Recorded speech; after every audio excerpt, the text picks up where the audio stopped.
Hi everyone, this is Robert. Welcome to The Well-Told Tale. Every week we bring you the finest science fiction and fantasy stories ever written. We're now available as a podcast on YouTube and via our Patreon page, where there are additional stories exclusively for our patrons.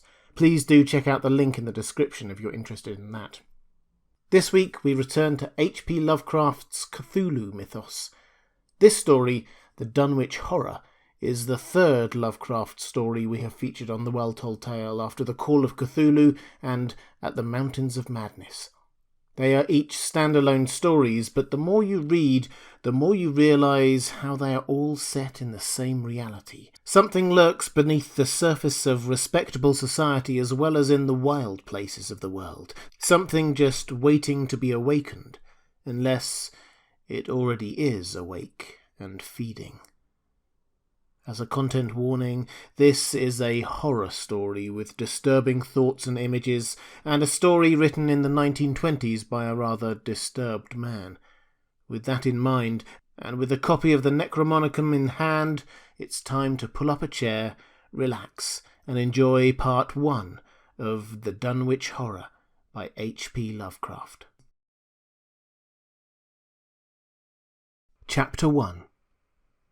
When a traveller in north-central Massachusetts takes the wrong fork at the junction of the Aylesbury Pike, just beyond Dean's Corners, he comes upon a lonely and curious country. The ground gets higher, and the briar-bordered stone walls press closer and closer against the ruts of the dusty, curving road. The trees of the frequent forest belts seem too large, and the wild weeds, brambles and grasses attain a luxuriance not often found in settled regions.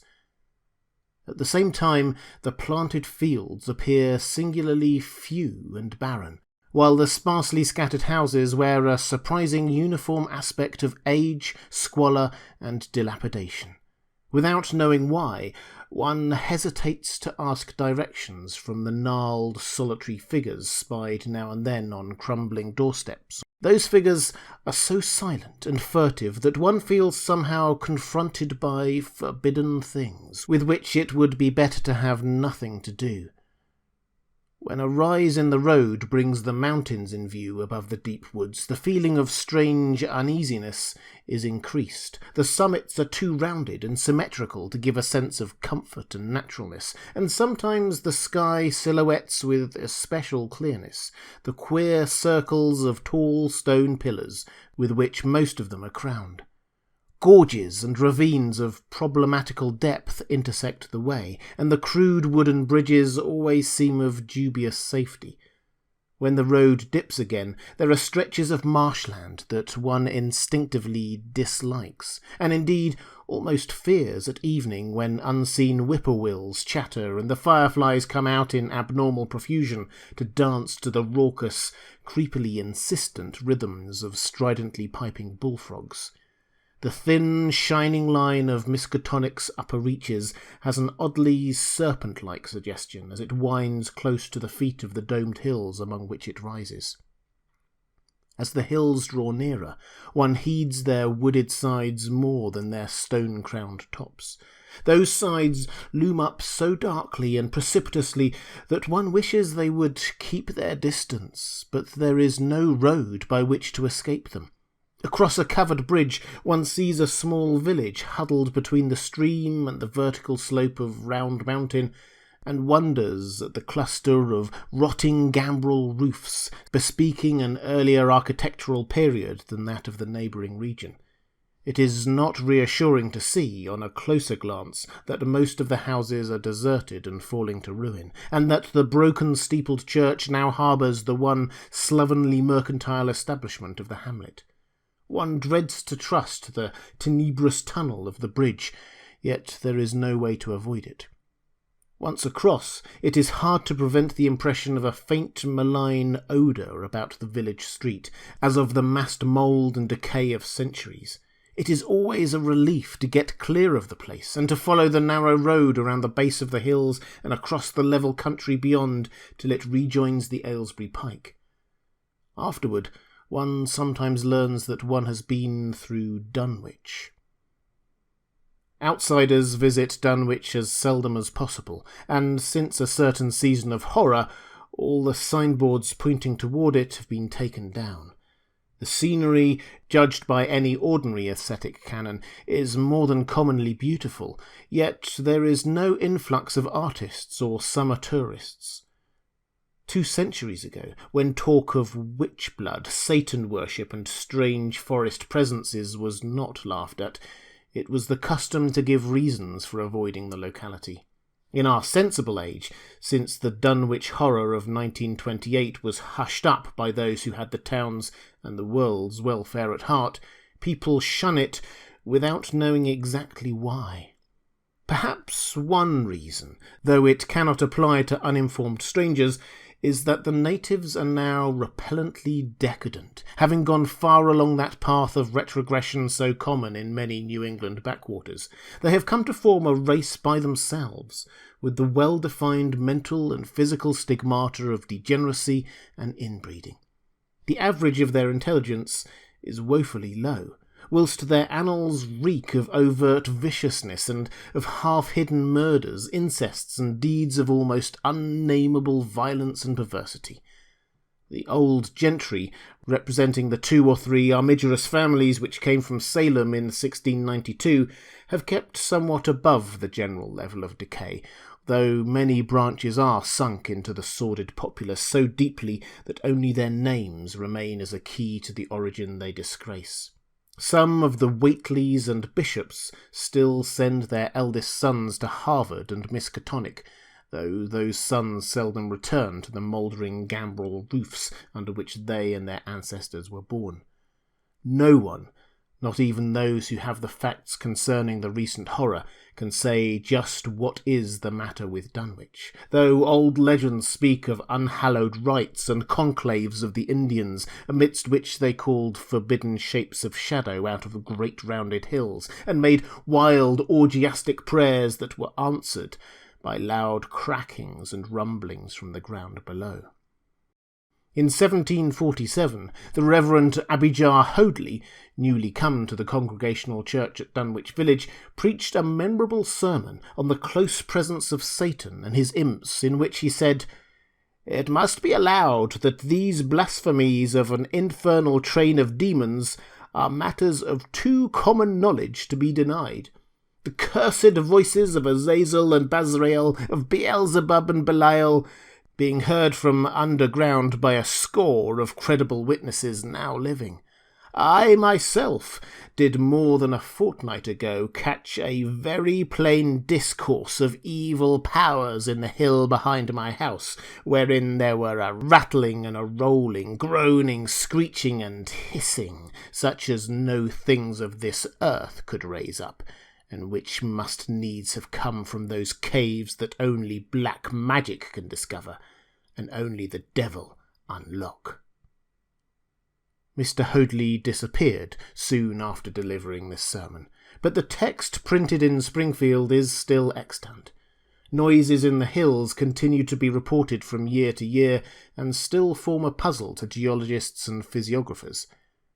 Other traditions tell of foul odours near the hill-crowning circles of stone pillars, and of rushing airy presences to be heard faintly at certain hours from stated points at the bottom of the great ravines, while still others try to explain the devil's hop-yard, a bleak, blasted hillside where no tree, shrub, or grass blade will grow. Then, too, the natives are mortally afraid of the numerous whippoorwills which grow vocal on warm nights. It is vowed that the birds are psychopomps, lying in wait for the souls of the dying, and that they time their eerie cries in unison with the sufferer's straggling breath. If they can catch the fleeting soul when it leaves the body, they instantly flutter away, chittering in demoniac laughter. But if they fail, they subside gradually into a disappointed silence. These tales, of course, are obsolete and ridiculous because they come down from very old times. Dunwich is indeed ridiculously old, older by far than any of the communities within 30 miles of it. South of the village, one may still spy the cellar walls and chimney of the ancient Bishop House, which was built before 1700, whilst the ruins of the mill at the Falls, built in 1806, form the most modern piece of architecture to be seen. Industry did not flourish here, and the 19th century factory movement proved short-lived. Oldest of all are the great rings of rough-hewn stone columns on the hilltops, but these are more generally attributed to the Indians than to the settlers. Deposits of skulls and bones found within these circles and around the sizable table-like rock on Sentinel Hill sustain the popular belief that such spots were once the burial places of the Pocumtucks, even though many ethnologists, disregarding the absolute improbability of such a theory, persist in believing the remains Caucasian. Chapter 2.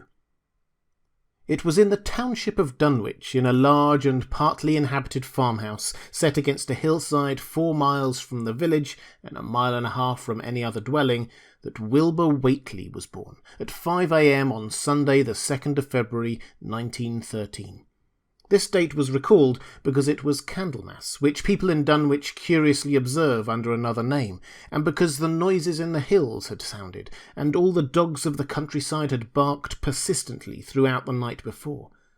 Less worthy of notice was the fact that the mother was one of the decadent Whateleys, a somewhat deformed, unattractive albino woman of 35, living with an aged and half-insane father, about whom the most frightful tales of wizardry had been whispered in his youth. Lavinia Whateley had no known husband, but according to the custom of the region, made no attempt to disavow the child, concerning the other side of whose ancestry the country folk might, and did, speculate as widely as they chose. On the contrary, she seemed strangely proud of her dark, goatish-looking infant, who formed such a contrast to her own sickly and pink-eyed albinism, and was heard to mutter many curious prophecies about its unusual powers and tremendous future. Lavinia was one who would be apt to mutter such things, for she was a lone creature, given to wandering amidst thunderstorms in the hills, and trying to read the great odorous books which her father had inherited through 2 centuries of Whateleys, and which were fast falling to pieces with age and wormholes. She had never been to school, but was filled with disjointed scraps of ancient lore that old Whateley had taught her. The remote farmhouse had always been feared because of old Whateley's reputation for black magic, and the unexplained death by violence of Mrs. Whateley when Lavinia was 12 years old had not helped to make the place popular. Isolated among strange influences, Lavinia was fond of wild and grandiose daydreams and singular occupations. Nor was her leisure much taken up by household cares, in a home from which all standards of order and cleanliness had long since disappeared. There was a hideous screaming which echoed above even the hill noises and the dogs barking on the night Wilbur was born, but no known doctor or midwife presided at his coming. Neighbours knew nothing of him till a week afterward, when old Whateley drove his sleigh through the snow into Dunwich village and discoursed incoherently to the group of loungers at Osborne's general store. There seemed to be a change in the old man, an added element of furtiveness in the clouded brain which subtly transformed him from an object to a subject of fear, though he was not one to be perturbed by any common family event. Amidst it all, he showed some trace of the pride later noticed in his daughter, and what he said of her child's paternity was remembered by many of his hearers years afterwards. "I don't care what folks think. If Laviny's boy looks like his pa, he wouldn't look like nothing you expect. You needn't think the only folks is folks hereabouts. Laviny's read some, and has seed some things the most of you only tell about. I calculate a man is a good a husband as you can find this side of Aylesbury. And if you knowed as much about the hills as I do, you wouldn't ask no better church wedding nor hern. Let me tell you something. Some day you folks'll hear a child of Laviny's a-calling its father's name on the top of old Sentinel Hill." The only persons who saw Wilbur during the first month of his life were old Zechariah Whateley, of the undecayed Whateleys, and Earl Sawyer's common-law wife, Marnie Bishop. Marnie's visit was frankly one of curiosity, and her subsequent tales did justice to her observations, but Zechariah came to lead a pair of Alderney cows which old Whateley had bought of his son Curtis. This marked the beginning of a course of cattle buying on the part of small Wilbur's family, which ended only in 1928, when the Dunwich Horror came and went, yet at no time did the ramshackle Whateley barn seem overcrowded with livestock. There came a period when people were curious enough to steal up and count the herd that gazed precariously on the steep hillside above the farmhouse, and they could never find more than 10 or 12 anaemic, bloodless-looking specimens.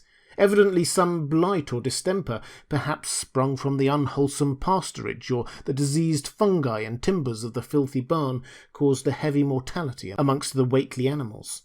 Odd wounds or sores, having something of the aspect of incisions, seemed to afflict the visible cattle, and once or twice during the earlier months certain callers fancied they could discern similar sores about the throats of the grey, unshaven old man and his slatternly, crinkle-haired albino daughter. In the spring after Wilbur's birth, Lavinia resumed her customary rambles in the hills, bearing in her misproportioned arms the swarthy child. Public interest in the Whateleys subsided after most of the country folk had seen the baby, and no one bothered to comment on the swift development which that newcomer seemed every day to exhibit. Wilbur's growth was indeed phenomenal, for within 3 months of his birth he had attained a size and muscular power not usually found in infants under a full year of age. His motions and even his vocal sounds showed a restraint and deliberateness highly peculiar in an infant, and no one was really unprepared when, at 7 months, he began to walk unassisted, with falterings which another month was sufficient to remove. It was somewhat after this time, on Halloween, that a great blaze was seen at midnight on the top of Sentinel Hill, where the old table-like stone stands amidst the tumulus of ancient bones.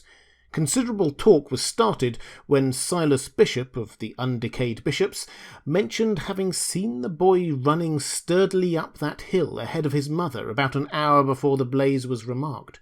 Silas was rounding up a stray heifer, but he nearly forgot his mission when he fleetingly spied the 2 figures in the dim light of his lantern. They darted almost noiselessly through the underbrush, and the astonished watcher seemed to think they were entirely unclothed. Afterward, he could not be sure about the boy, who may have had some kind of a fringed belt or pair of dark blue trunks or trousers on. Wilbur was never subsequently seen alive and conscious without complete and tightly buttoned attire, and the disarrangement or threatened disarrangement of which always seemed to fill him with anger and alarm. His contrast with his squalid mother and grandfather in this respect was thought very notable until the horror of 1928 suggested the most valid of reasons. The next January, gossips were mildly interested in the fact that Lavinia's black brat had commenced to talk, and at the age of only 11 months. His speak was somewhat remarkable, both because of its difference from the ordinary accents of the region, and because it displayed a freedom from infantile lisping, of which many children of 3 or 4 might well be proud. The boy was not talkative, yet when he spoke he seemed to reflect some elusive element wholly unpossessed by Dunwich and its denizens. The strangeness did not reside in what he said, or even in the simple idioms he used, but seemed vaguely linked with his intonation, or with the internal organs that produced the spoken sounds. His facial aspect, too, was remarkable for its maturity, for though he shared his mother's and grandfather's chinlessness, his firm and precociously shaped nose united with the expression in his large, dark, almost Latin eyes to give him an air of quasi-adulthood and well-nigh preternatural intelligence. He was, however, exceedingly ugly, despite his appearance of brilliancy, there being something almost goatish or animalistic about his thick lips, large-pored, yellowish skin, coarse, crinkly hair, and oddly elongated ears. He was soon disliked even more decidedly than his mother and grandsire, and all conjectures about him were spiced with references to the bygone magic of old Whateley, and how the hills once shook when he shrieked the dreadful name of Yog-Sothoth in the midst of a circle of stones with a great book open in his arms before him. Dogs abhorred the boy, and he was always obliged to take various defensive measures against their barking menace. Chapter 3. Meanwhile, old Whateley continued to buy cattle without measurably increasing the size of his herd. He also cut timber and began to repair the unused parts of his house, a spacious peak-roofed affair whose rear end was buried entirely in the rocky hillside and whose 3 least-ruined ground-floor rooms had always been sufficient for himself and his daughter. There must have been prodigious reserves of strength in the old man to enable him to accomplish so much hard labour, and though he still babbled dementedly at times, his carpentry seemed to show the effects of sound calculation. It had really begun as soon as Wilbur was born, when one of the many tool sheds had been put suddenly in order, clapboarded and fitted with a stout fresh lock. Now, in restoring the abandoned upper story of the house, he was a no less thorough craftsman. His mania showed itself only in his tight boarding up of all the windows in the reclaimed section, though many declared that it was a crazy thing to bother with the reclamation at all.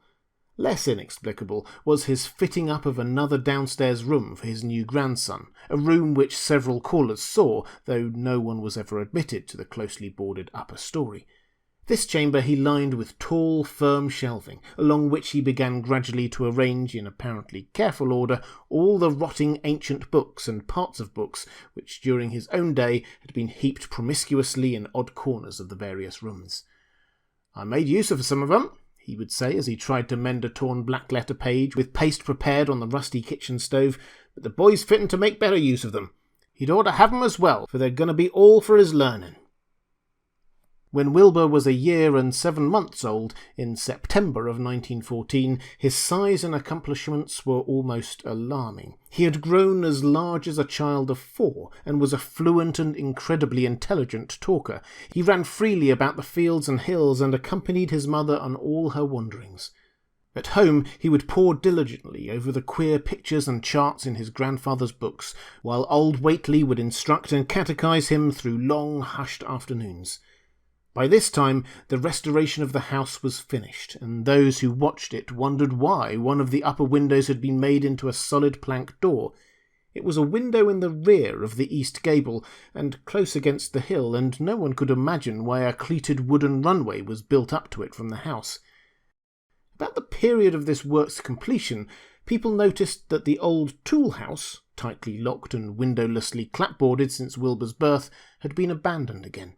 The door swung listlessly open, and when Earl Sawyer once stepped within after a cattle-selling call on old Whateley, he was quite discomposed by the singular odour he encountered.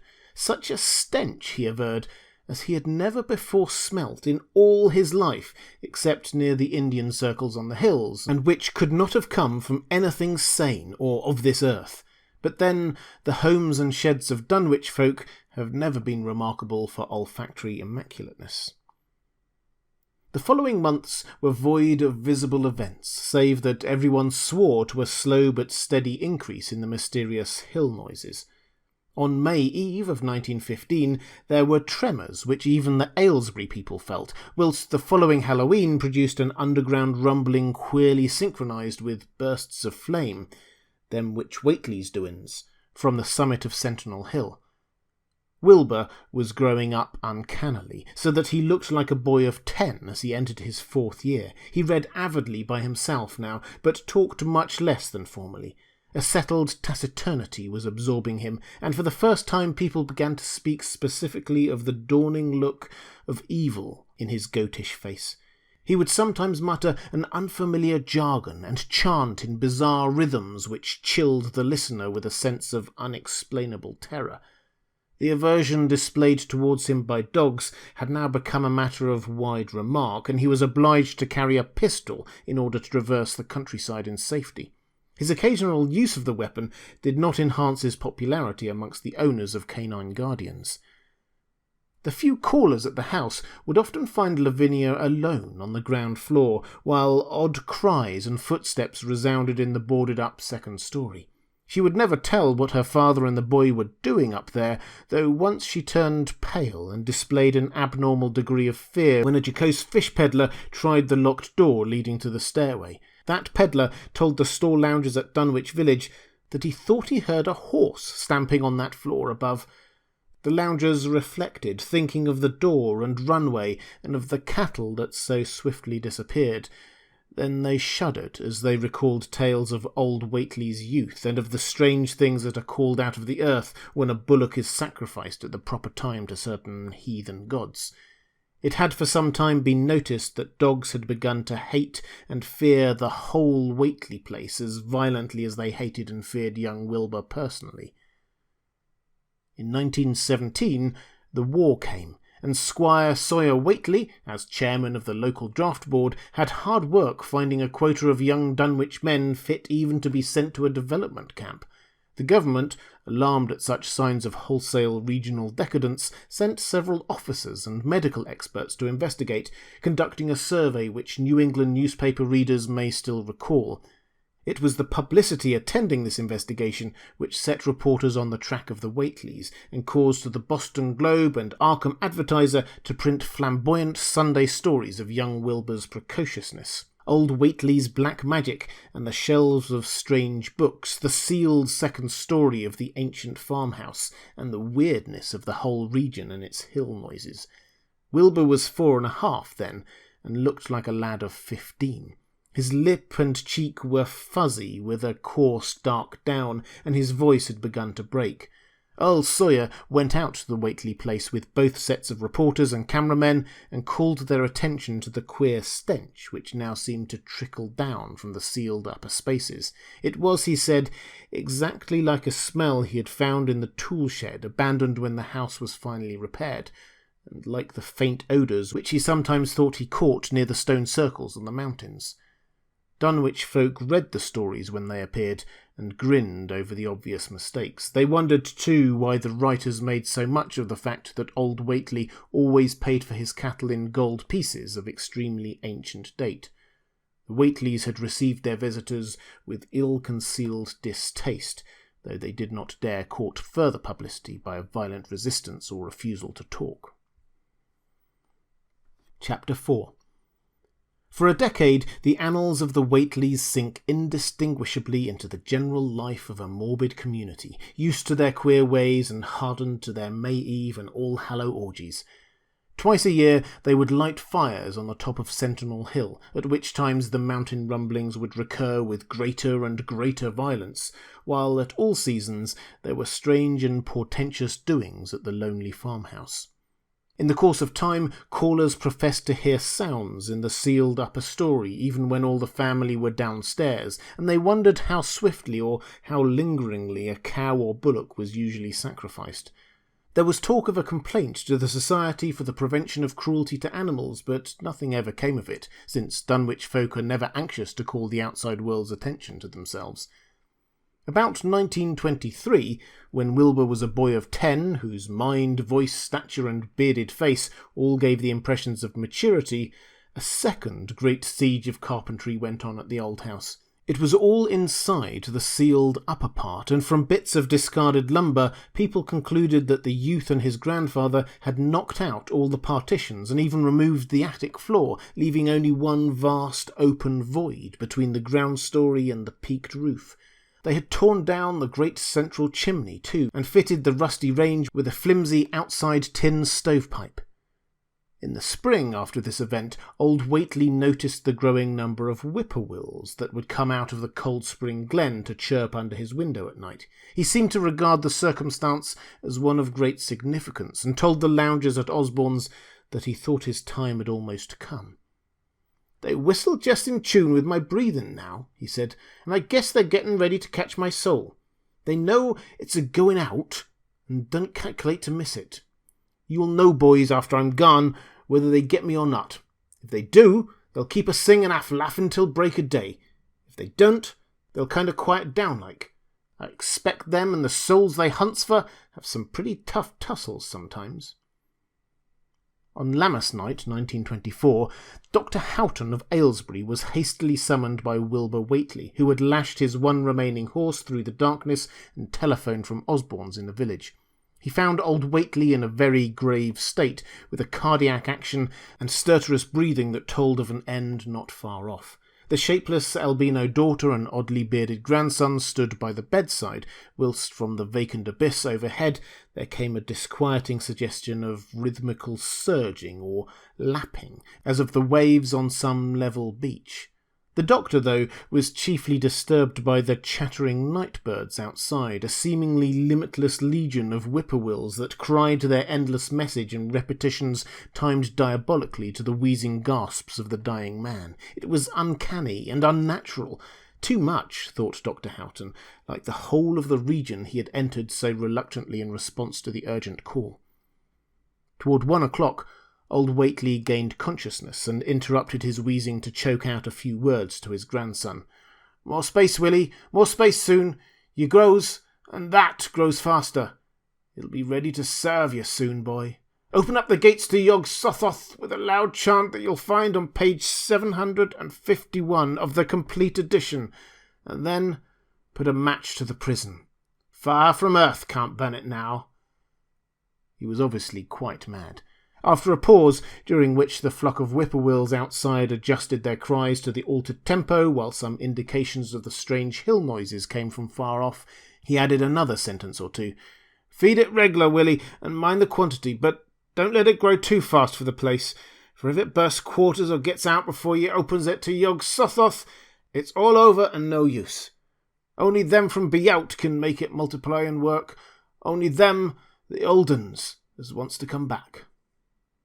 But speech gave place to gasps again, and Lavinia screamed at the way the whippoorwills followed the change. It was the same for more than an hour when the final throaty rattle came. Dr. Houghton drew shrunken lids over the glazing grey eyes as the tumult of birds faded imperceptibly to silence.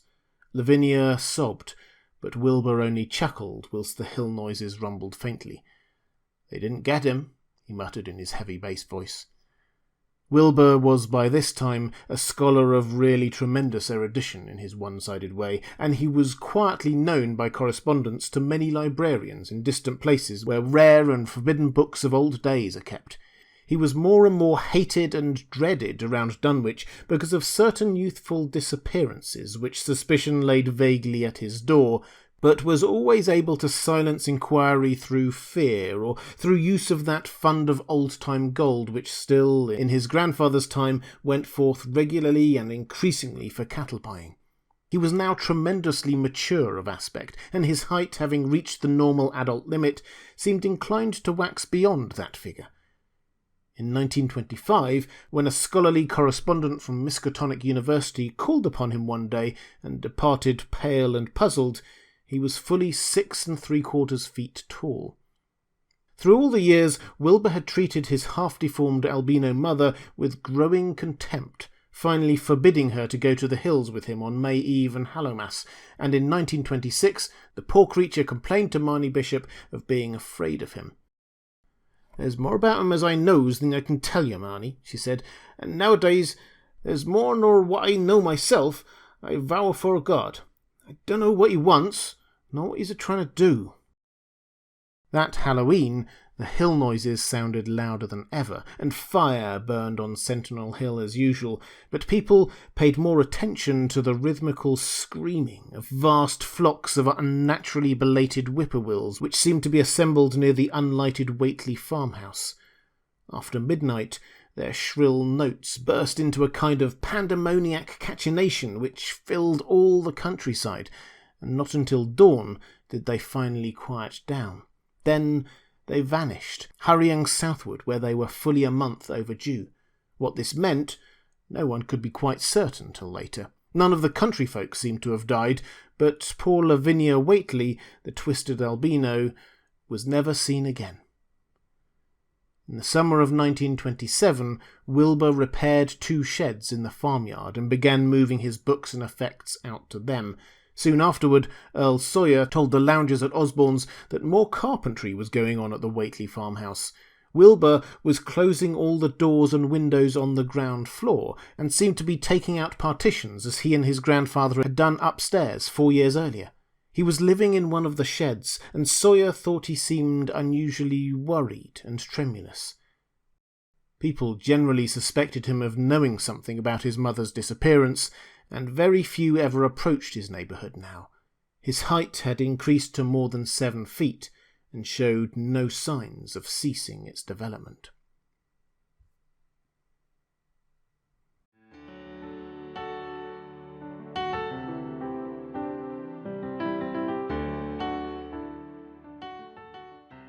And welcome back. I hope you enjoyed part 1 of the Dunwich Horror by HP Lovecraft.